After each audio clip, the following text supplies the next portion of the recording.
questions we asked the United States, what will the US do? I chose not to answer because I leave it to the Americans to answer.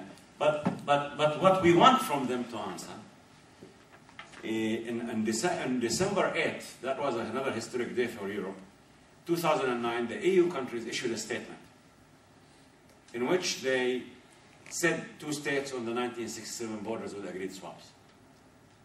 And this is why today we urge all the EU countries to recognize the state of Palestine with East Jerusalem's capital on the 6-7 line and to upgrade our delegations in their capitals to full embassies. If they need to maintain the 2-state solution, why can't they take this step? I asked Mr. Brown, I asked President Sarkozy, I asked Chancellor Merkel, Mr. Zapatero, Mr. Berlusconi, all of them face to face. You have 27 foreign policies and not one policy. I know. But when it comes to Palestine, you don't have a difference. You're all the same. You want a 2-state solution, the 6-7 borders. You recognize Israel and Palestine. Why can't you recognize the state of Palestine and the 6-7 borders?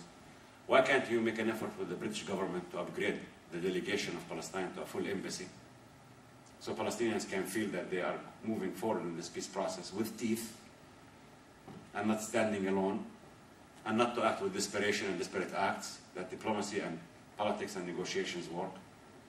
And we asked the Americans to do the same. They came a long way on the 19th of March communique in Moscow. They did, but not enough. And we really urge all who wants the 2-state solution to tell everyone, in Europe there are 6 countries that have embassies for Palestine.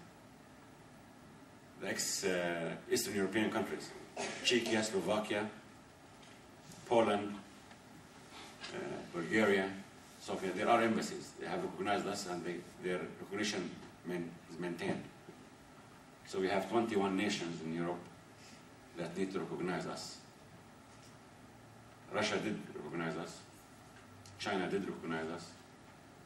And we hope that the 21 countries in Europe, the US, Canada, Japan, Australia, New Zealand will do the same and follow everybody else in the international community. And that's what we want from the Americans, and that's what we want to hear from them. And this is why we specified 4 months to negotiate the borders and security. And once and for all, we want to establish 2 states of the 67 lines with the agreed swaps. Fill the blank. Lessons from other conflicts. Of course, I mean, listen, if you do it in Northern Ireland, you can do it in Palestine. If you do it in the Balkans, you can do it in Palestine. There is no conflict that cannot be solved. But there is no conflict that's similar to the other conflict.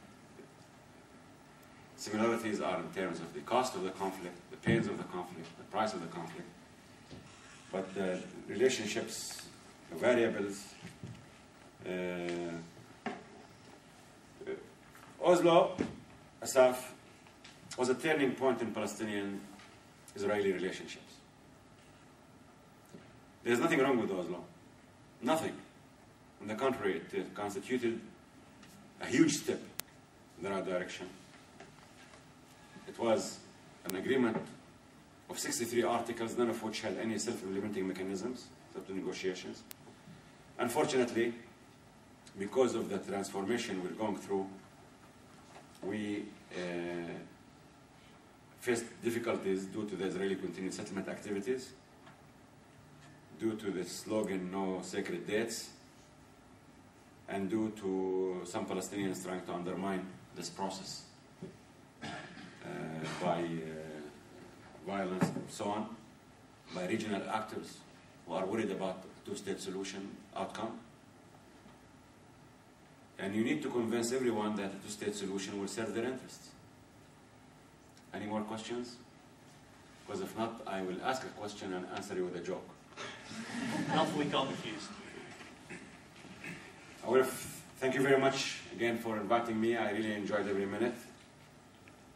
And I hope whatever I said today will have been recorded with you so you can test every single word. You have heard things today that were not revealed before. Once some American asked me a question, if you say two-state solution, 67, your dam swaps, why can't you make an agreement? Finish it. We're sick and tired of you. So I told him, and then American is very, very, very high up. I'm not going to mention names because you're taping me. Which is a true story. I told him, I'll tell you a joke, sir. Once a Palestinian and Israeli go to a cowboy movie, Western movie. So at the beginning of the movie, the star is riding the horse so fast. So the Israeli, as usual, looks at the Palestinian, provoke him, as usual, and tell him $20. He will fall from the back of his horse in 1 minute, 60 seconds. So the Palestinian, as usual, without thinking, provoked, you're on. So in 60 seconds, not 59, not 61, he fell from the back of his horse. So the Palestinian carries the $20, his decency, committed to agreement, signed, and said to the Israeli, take it, you won. So the Israeli put his hand at his heart and said, no, my conscience does not allow me to take it. And the Palestinian is angry, why? You won, take it. And the Israeli says, no. I've seen this movie before. I don't want to shake it. So the Palestinian looks at him and says, what do you think? I also saw it, but I thought he would learn from his mistake. So once we learn from his mistake. Thank you very much.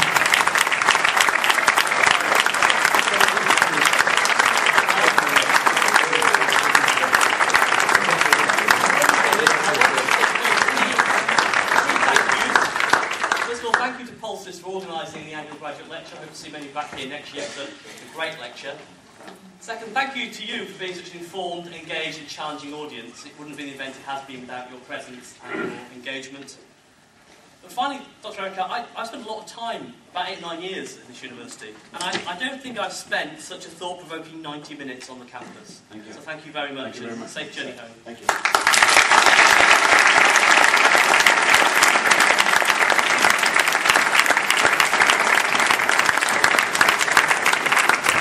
Can I just say, I think there's a wine reception outside, so if you still have a question or two for Dr. Erekat, if you don't mind.